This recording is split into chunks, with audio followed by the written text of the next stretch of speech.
Hombre, Hombre, por fin. nunca es tarde cuando la dicha es buena.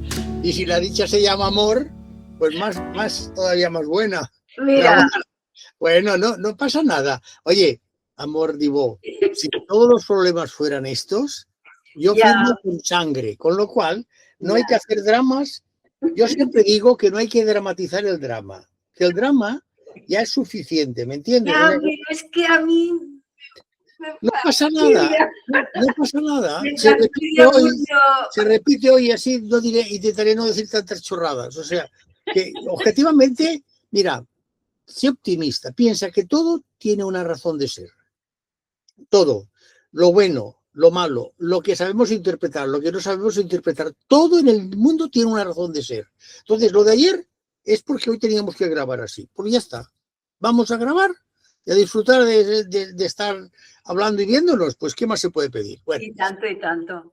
esta semana solamente he podido ver 5 películas. Es una semana donde se han producido bastantes estrenos. Yo tengo contabilizados 14, pero seguro que llegaremos a los 20, porque como sabemos entramos en esta, digamos, situación de cuanto más se produce, aunque se consuma menos, ¿no? Y después todos sabemos que hay películas que se estrenan un viernes y al otro viernes ya desaparecen. Sí. Y también hay películas que se estrenan no en todas las sesiones, sino en una sola sesión o en una sesión cada 2 días. En fin, bueno, yo he elegido las películas que para mí son más interesantes. La primera se titula La Fiera. Es un título que hace pensar porque a lo mejor parece que estemos hablando de animales, ¿no? Y no hablamos de animales, hablamos de seres humanos. La Fiera está basada en hechos reales y además muy duros, porque es la historia de 5 hombres, de 5 muchachos hombres, unos mayores, otros no tanto, que se dedicaban pues a hacer, digamos, deporte de riesgo, esas acciones de subir a los 5.000 metros, bueno, todo, hasta que descubren lo que es el deporte base, que es lanzarse con traje de alas, lanzarse desde alturas también de 1.000 y pico, de 2.000 y 3.000 metros, con esos cuerpos que son trajes de alas, que prácticamente la persona que lleva ese traje vuela como si fuera un Superman o como si fuera un pájaro, ¿no? La película la ha dirigido Salvador Calvo, con guión de Alejandro Hernández, y se basan en hechos reales vividos por estos 3 componentes de este grupo, que eran Carlos Suárez, Dario Barrio, Armando del Rey, Álvaro Bultó y Manolo Chana. Estos 4 hombres que empezaron pues haciendo escaladas y que después descubren, ya digo, el base, el deporte base, desgraciadamente 4 de ellos murieron antes de hacerse la película. Y durante la película falleció Carlos Suárez, que es, por decirlo así, el que lleva la historia, que está interpretado muy bien por Carlos Cuevas. Carlos Suárez era un muchacho joven, apasionado por la aventura y con ese gen. Yo creo que la fiera se refiere al gen que llevan muchas personas, de que son fieras por dentro, es decir, que necesitan mucha actividad, mucho riesgo, ¿no? Y como se ve, el deporte es un deporte de mucho riesgo, pero les ves tan llenos, tan felices. Lo que pasa que también se explica un poco la historia en segundo plano de las personas de su mundo, sus mujeres, sus novias, sus amigos, sus familias, que claro, respetaban esos deseos suyos de riesgo, de peligro, pero que claro, sufrían también las consecuencias de que si había un accidente y si había un fallecimiento, ni te digo, ¿no? La película tiene imágenes impresionantes de esos vuelos, las vemos aquí, son impresionantes. Los 5 actores que hacen a los protagonistas están extraordinarios, están todos muy bien, todos lo hacen muy bien. Para mí no hay ningún defecto. Y se explica un poco eso de por qué unas personas se lanzan a la aventura de lanzarse en prácticamente en un armazón que si se rompe, pues la caída es tremenda, y otras personas pues no nos atrevemos o no nos interesa hacer esto, ¿no? A mí la película me parece muy interesante porque reflexiona sobre cuál es la condición del ser humano. Arriesgarnos o vivir en el temor a que cualquier circunstancia nos pueda dañar o nos pueda matar. Vemos que la muerte, desgraciadamente, es algo que no se puede prever, en ninguno de los casos, ni cuando tienes 20 años, ni cuando tienes 90. Llega cuando tiene que llegar, porque yo en este sentido, no sé si soy un fatalista optimista o un fatalista negativista, pero yo creo que el destino es el que nos marca y que el destino, para mí, está escrito mucho antes de que nazcamos, mucho antes de que se produzca ese fenómeno que es la vida, ¿no? Yo creo que la película es muy interesante porque te hace reflexionar y evidentemente te acerca a un deporte muy peligroso, pero fascinante, porque eso de poder volar, yo creo que es algo que quien lo vive, quien lo ha vivido, seguramente tiene varios decibelios de vida más que otras personas que no hemos vivido estas circunstancias. A mí la película, ya te digo, me parece muy interesante y es de las buenas películas de esta semana. La siguiente es una película muy diferente, porque es una película que viene de Irak. Es una película que explica una historia de niños, pero en un momento muy delicado, pues son los años 90, cuando hay la dictadura de Saddam Hussein. Es una película que se titula La tarta del presidente. La ha dirigido un debutante como es Hassan Hadi. El guión es del mismo y de un tal Eric Roth, que supongo que debe ser por el apellido de origen, digamos, europeo. El apellido puede ser bien anglosajón. Y los intérpretes, no voy a decir los nombres porque para mí son desconocidos. Sé que, por lo que he leído, que dos de los niños fueron encontrados, uno en un casting, esta es la protagonista, y la niña, por casualidad, buscando localizaciones, descubrieron a esta niña que realmente hace un trabajo excepcional, los dos, ¿no? ¿Y de qué va la historia? Bueno, la historia muy sencilla. En un colegio del Irak de la época de Saddam Hussein, el día del cumpleaños, 2 días antes del cumpleaños del dictador, todas las escuelas y todo el mundo tienen la obligación, sobre todo las escuelas, de que los niños hagan diferentes actividades a favor de ese dictador. Y una de las cosas es hacer un pastel, una tarta, un pastel, ¿no? Y le toca a una niña que se llama Lian, junto con su compañero, que a él le toca hacer el zumo y otros tienen que llevar otras cosas y tal. Y entonces la niña, que de una familia que vive con la abuela, de una familia pobre como el niño, empiezan a ir por toda la zona de la ciudad, buscando los elementos pues para hacer la tarta, que son los huevos, la harina, etcétera, etcétera. Pero claro, no tienen dinero. Entonces, bueno, hacen pequeñitas cosas ilegales. Ella siempre va con este gallo, le tiene como si fuera su mascota, y es una película, en cierta medida, es una road movie por este mundo urbano, donde se puede ver ese mundo de hambre, de miseria que había en el momento de la dictadura en Irak, ¿no? Para mí es una película entrañable, muy bien dirigida, muy bien hecha, muy bien interpretada, que te hace entender cómo fueron aquellos años en los 90, el reinado, la dictadura de Saddam Hussein, y cómo los niños, con toda su buena fe, pues seguían las normativas que les marcaban. La primera secuencia, que se ve al profesor cómo los trata, ya te dice lo suficiente para darte cuenta cuál era el tipo de enseñanza que recibían los pequeños en aquellos años. Estamos hablando pues de hace ya casi 3 décadas, ¿no? Los 90 son ya 3 décadas y pico. Con lo cual la película te acerca a un momento que no se explicó bastante. Y es curioso porque, por lo que también he leído, me he informado evidentemente, como otros compañeros, a través de lo que te explican los directores o las informaciones que llegan del país, de que la película es la primera que se hace en Irak sobre temas históricos de Irak, rodada allí, está rodada allí, con lo cual estamos también viendo la realidad, no está rodada en otro país ni en otra ciudad, sino viendo la realidad. Para mí es una película muy interesante. Y la tercera es un documental, que por cierto lo tienes que ver, porque vale la pena, y te interesaba verlo, que está dedicado a Marco Bellocchio. A ver, Marco Bellocchio para mí es uno de los grandes directores italianos, digamos, los continuadores de lo que fueron los maestros clásicos después del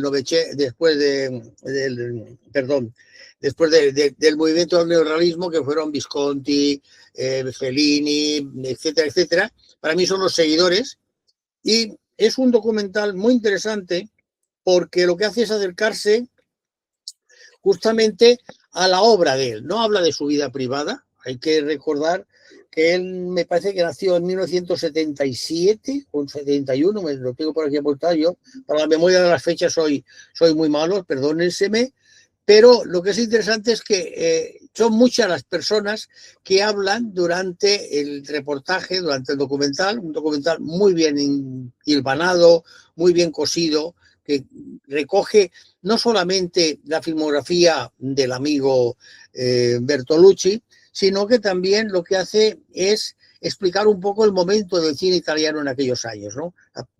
El documental dura 1 hora 30, la ha dirigido un tal Marco Spagnoli, que yo no he visto nada de él, pero que por lo que he leído es un documentalista italiano con mucha obra y muy interesante. Y claro, aparecen pues personajes importantes en la vida del cineasta, como por ejemplo para mí la más importante, que es Stefania Sandrelli, que hizo muchas películas con él. Aquí vemos a Marisa Paredes, pero también, por ejemplo, Marco Bellocchio, con el que fueron prácticamente compañeros de generación y que en cierta medida tuvieron como pequeños roces de a ver quién llegaba antes a hacer una adaptación. Está también opiniones de Wim Wenders, opiniones de Dario Argento, de Pupa Batti. Son un grupo de muchos directores, guionistas, actores, actrices que trabajaron y que colaboraron con el señor Marco Bellocchio, que recordemos que ha hecho películas extraordinarias. Se ven fragmentos de grandes películas como bueno, las que ganó el Oscar, la del Oriente, las películas italianas. Es decir, es un documental que te acerca de forma muy ajustada a lo que es el cine de Bertolucci. Por ejemplo, El conformista, se explica también el rodaje de Novecento, Belleza robada. Para mí es un documental perfecto. Yo creo que tendría que pasarse en las escuelas de cine, porque es una forma de también los estudiantes de cine, sea de cualquier sistema, dirección, producción, interpretación, fotografía, puedan descubrir cómo es la vida de un director de cine, ¿no? Ha pasado hace poco con Nouvelle Vague, la película sobre el rodaje de Godard. La voz de Suf, ¿no? Al final de la escapada de Godard. Son películas que no solamente pueden interesar a los cinéfilos, a los aficionados del cine y que pueden recordar pues, a Marco Bellocchio por todas sus películas, sino porque también para los colegios o las escuelas de cine yo considero que es fundamental ver este tipo de películas. Son documentales que te acercan a la realidad del cine, ¿no? Y por lo tanto yo creo que se ha de recomendar. Y vamos con otra película que es la que me ha creado más, digamos, dudas. ¿Por qué? Bueno, porque Tres adioses, que es el título de esta película, es la última película de una directora siempre impactante, como es Isabel Coixet. Isabel Coixet es una mujer de una cultura muy amplia, que no solamente hace películas, escribe guiones, sino que también hace instalaciones. Es una creativa en el sentido más compacto y amplio del término creativa, ¿no? Aquí ha hecho una coproducción con Italia, recordemos que ya había hecho cosas con Inglaterra, con lo cual sigue ampliando, digamos, su presencia universal. Allá haciendo un cine en Italia quiere decir que en Italia ya está reconocida. Y la película está basada en una novela de una escritora italiana que se llamaba Michele Murgia.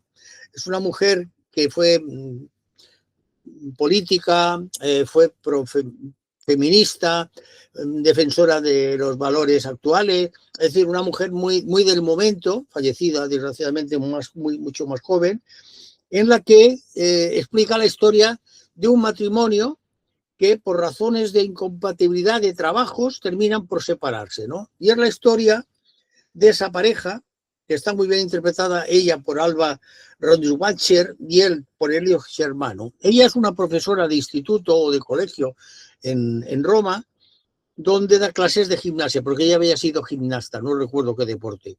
Y él es un cocinero que está pues las 24 horas del día, como ocurre cuando uno es un chef de cocina de calidad, que prácticamente vive en la cocina y cuando está fuera de la cocina está pensando platos, está pensando recetas, está pensando en el trabajo, ¿no? Hay trabajos muy absorbentes, lo sabemos, ¿no?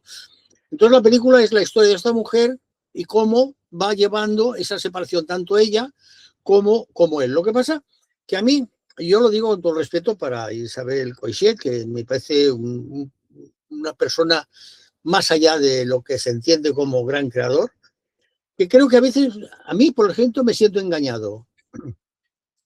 Porque claro, todo hay de que, como vemos, cuando se ve una doctora y una mujer, quiere decir que hay algo de fatalidad en la vida, ¿no? Las enfermedades siempre son fatalidades que nos llegan, a unos más, a otros menos, y a otros nunca, y a otros siempre. La vida es así de irónica quizá o de determinante, no lo sé.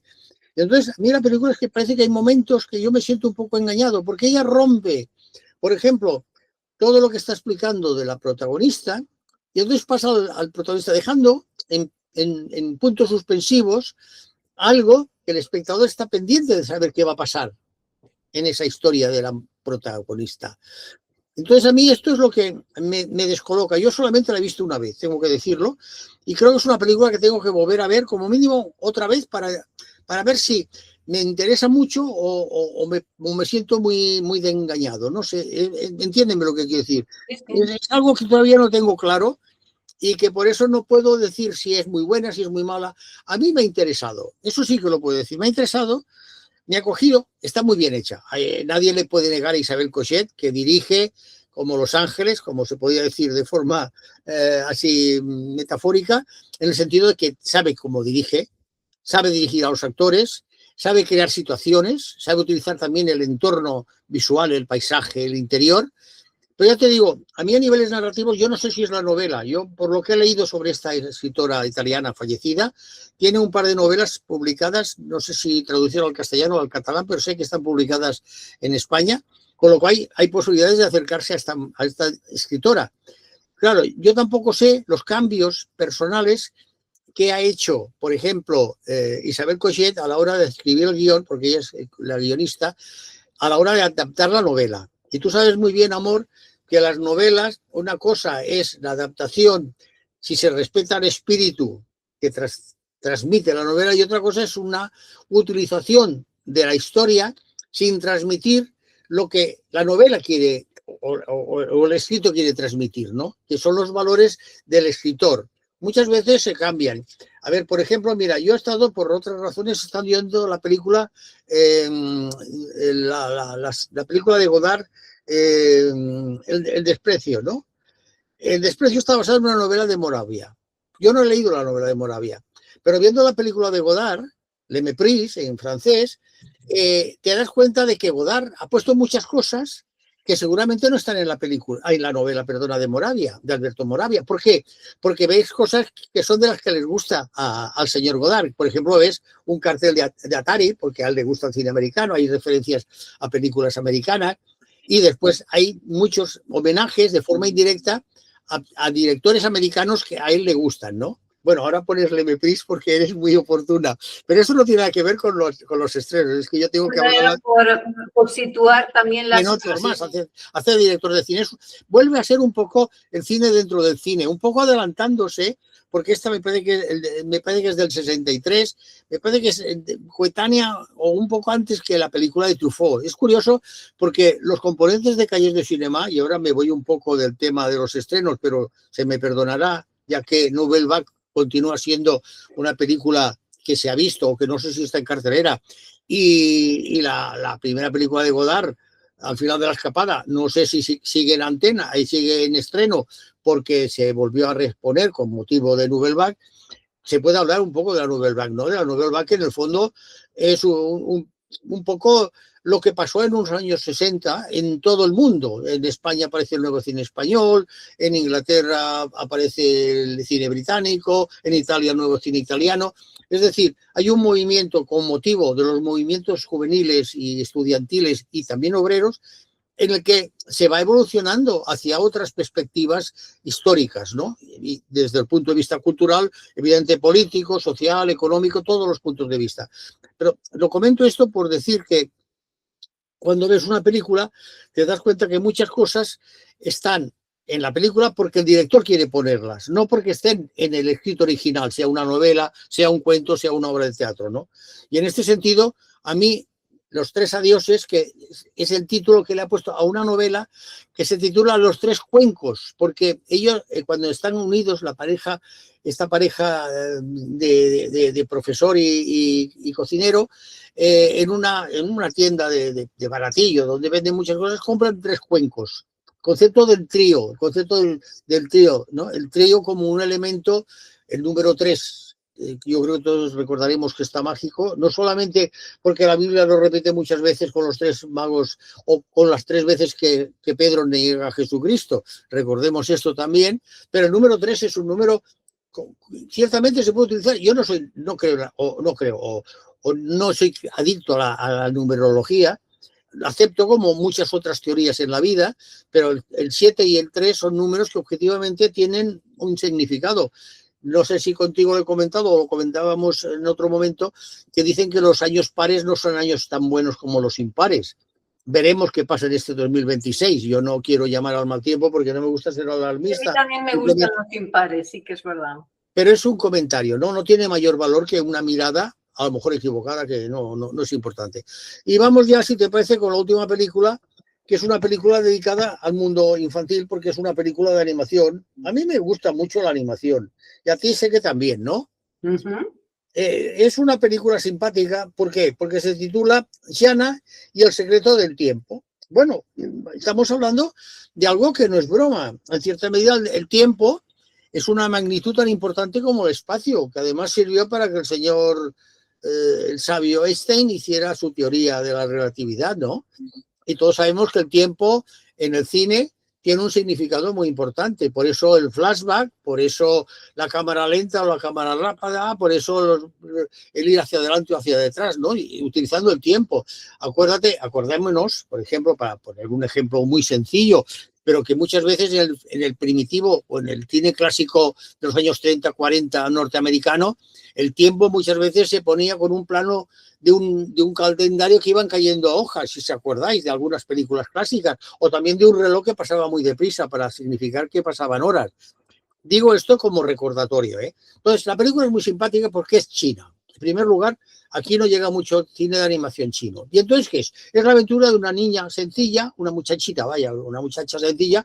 El dibujo es precioso, supongo que con mucha inteligencia artificial, eso no cabe duda, que por casualidad vive en un pequeño pueblo pesquero y de una forma casual le llega una moneda, un objeto que tiene el poder de manipular el tiempo. O sea, que en un momento determinado puede parar el tiempo, con lo cual ese tiempo no pasa y lo que iba a pasar no se sucede, o puedes evitar que lo que ha pasado haya sucedido, ¿no? Que es lo bonito de poder dominar el tiempo, cosa que supuestamente creo que es imposible, aunque vendrá algún científico y me desautorizará, pero bueno, tendrá su razón porque yo lo digo desde mi lógica, que no quiere decir que sea cierta.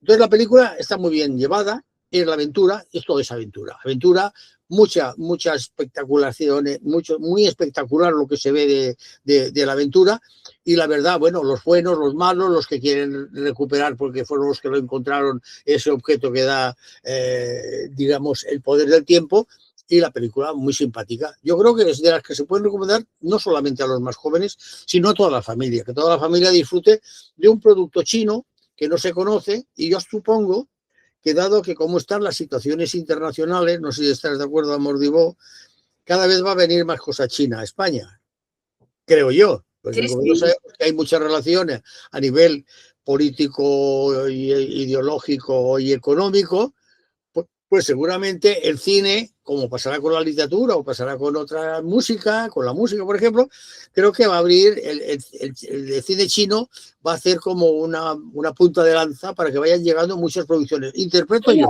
En el 2025 hubieron grandes éxitos, más que las producciones americanas, en cuanto a cine de animación. Sí, no.